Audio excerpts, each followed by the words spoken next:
Hey everybody and welcome back.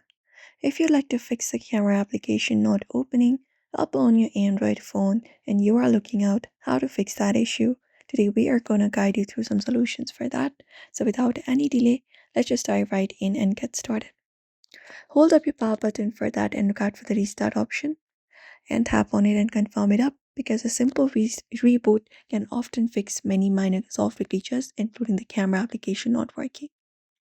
Also, if you're using any other applications that uses the app, for example, any kind of social media like Facebook or Instagram, you just need to close it up completely and then just go over and access the particular camera application that you're trying to access and see if it works. And apart from that, you can clear the app cache and data. So you can go to settings for that, go to apps, and within apps, you can look out for the camera option. Scroll down, find the camera, and tap on it. And within camera, just go over, look out for storage, and tap on it. And within storage, look out for the clear cache and clear the cache for your camera application. And if the clearing cache does not work, you can reset the data as well. Look out for clear data, tap on it, and clear the data and confirm it up. And again, try accessing the application once again.